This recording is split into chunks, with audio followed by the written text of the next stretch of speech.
We want to spend our remaining moments this Friday with Margie Warrell. She's a life coach who has just released her second book. It's called Find Your Courage. It's good to see you, Margie Warrell. Thanks very much for coming in and being with us today. It's great to be here. Thanks, I want to Bruce. talk about your new book, and there's a particular aspect of it that I want to get at with you, and we'll open the phone lines too as we go. But I'm concerned, I'm intrigued, and I think other people are too, about the notion of life coach. What do you like when you're working one-on-one with people? What do you really do as a life coach? Yeah, you know, really helping people achieve their goals, but be more effective in whatever it is they're doing with their life and enjoy their lives more fully. Ultimately, it's about helping people live more rewarding lives. But I mean, is it a stress on the practical? Are you like job finder for people? Do you help people like get their next job? Are you relationship advice lady? Are you, do you become the shrink? What is a life coach all about? Well, some coaches do focus in on helping people, change careers, and some people focus in exclusively on relationships. I really kind of come around this whole area of courage. Where are people held back from doing what they really want to do, or whether it's in their relationships or in their work, in their business, in their lives, because they've got fear and they've got self-doubt, and it's keeping them from being as successful as they'd like to be and enjoying their lives as much as they'd like. How does that courage issue, those fears, and that inability to access courage, how does it manifest kind of in the real world of relationship hunting, job hunting, things of that nature? Well, I mean, people procrastinate. They don't, they keep saying, I'm going to do this, I'm going to do this, but then they don't. In relationships, sometimes people don't speak up about the issues that they're, upset about. Maybe they're frustrated or they're resentful in a relationship at work with their boss, but they don't put it on the table because they don't have a confrontation, they're not sure how it'll go. So they sit there, it festers, in the end, what doesn't get talked out gets acted out. What do you mean? No, what do you mean by that? Acted out. Well, issues that don't get talked out can be acted out in snide remarks and innuendos. In the workplace, it could be people aren't as focused on what they're doing, so productivity can go down, absenteeism can go up. In a marriage, it can be acted out with, the silent treatment, or sometimes in the end, withholding sex, for example? Yes, absolutely. It can be acted out in all sorts of ways, withholding privileges, as I say. But really, that the importance of speaking up in our relationships, whether they're professional ones or they're our personal ones, is vital, because at the end of the day, the quality of our relationships is determined by the quality of the conversations we have in them. Now, sometimes when people don't say what's on their mind with somebody they're dating, married to, boss, whatever that important relationship is, where some of the energy is, it's actually a good... It's not for nothing that they're holding back. They know the person is going to react poorly. They know the chances of a successful conversation are relatively low. So it's not always a mistake to hold back.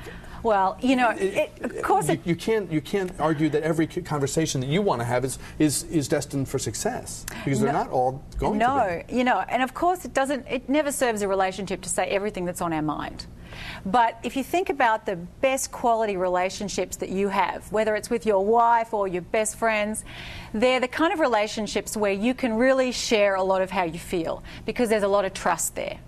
So it comes down to trust often. So what are we doing? What can we do to build trust? Because when there is trust, we can say a lot of things. You can say to your best friend, hey, I don't know about your new haircut, that you can't say to someone when there's not that level of trust. So, yeah, I agree with you. But ultimately, if we really want to have good quality relationships with people, we need to be able to express how we feel. And it's not about making the other person wrong or, getting stuck into them or, us having to win an argument. It's just being able to say, you know what, this is how I feel about this issue. Now, you talk and write about managing your emotions in life's most challenging conversations. How, because, sometimes when topics that we have put off, when we finally get around to the blood pressure, you can just feel your heart race. You almost feel yourself turning red. You worry that it's going to spiral away from you and get crazy between the two people. So how do you manage your emotions in these challenging moments? And what you're referring to there is anger versus, there's different emotions. There's fear and other things. But when it comes to when we're feeling angry,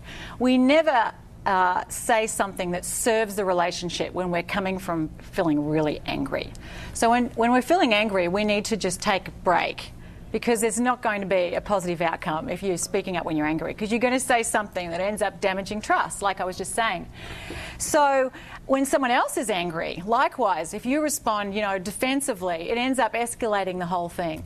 So I always say, if someone else is furious, get curious. Ask questions, acknowledge how they're feeling, but don't kind of fight back, because that is only going to make the situation worse. Say, hey, obviously we're both feeling upset here right now. Let's just, if you're feeling upset, take the time out. But certainly if someone else is feeling upset, don't you start putting your boxing gloves on, because, it descends in a downward spiral pretty quickly. Your book is Find Your Courage, Unleash Your Full Potential, and Live the Life You Really Want. What are the types of advice? Obviously, you can't cover it all in the time we have, but sure. In terms of tapping into your courage, having a life that is successful across all 8 cylinders, or if you've got a Hummer, 12 cylinders, what's it all about? Yeah,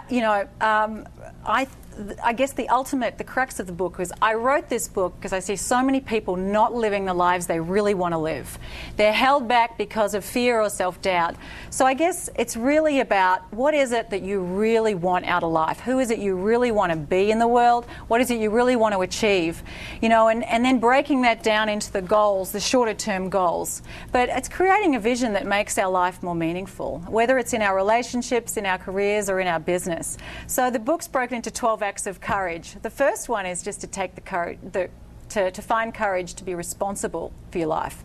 A lot of people love to blame all the things that aren't working on, their boss, the government, their mother, their parents. But it's really about saying, hey, where I am is where I am. I've got to own my life, what's working, what's not working, and what do I need to do to address those areas of my life that aren't the way I'd like them to be. The 20s, at least, I think my experience, a lot of people's experience, the 20s is the time of life where it just feels like it's taking a long time. Career, finding the right person. You have a lot of the wrong jobs, and you date a lot of the wrong people in your 20s. If my life, and people I know, if it kind of were any guide. Do you, as a life coach, is it typical that the people who you work with on the one-on-one are in those early stages? You're out of the nest, you're beyond college, but you still don't feel like it's going that well yet. Yeah, and I think we've all got to go through the learning cycle. But coaching can often speed that learning cycle along. So, with people in their 20s, it's really kind of getting clear about what they want. And often in relationships, people can spend a lot of time going out with people that, they're not really that keen on, but it's like, maybe this is as good as it's going to get. So what I say, whether it's in relationships or in career, don't settle. Don't sell yourself short. Don't settle for something that's less than what you really want. Keep your eye on the ball. Michelangelo once said, the greater danger isn't that we have too big a goals and we miss. It's that we have too smaller ones and we hit. So for people in their 20s, you've got the whole life ahead of them. What do they really want? And focus on that. And don't settle. You're doing a book event tonight. We want to give out the information on that. Yes. It's at the Tyson's Corner, Barnes and Noble tonight, 7 to 9, and you'll be signing the book and talking to people. Are you giving a talk? I'm not giving a talk, but if anyone has any challenges they're facing or problems and they want to come up and get some coaching, that'd be great. Love to do that. Are relationships and jobs kind of the major issues when you're dealing with people in a kind of quick?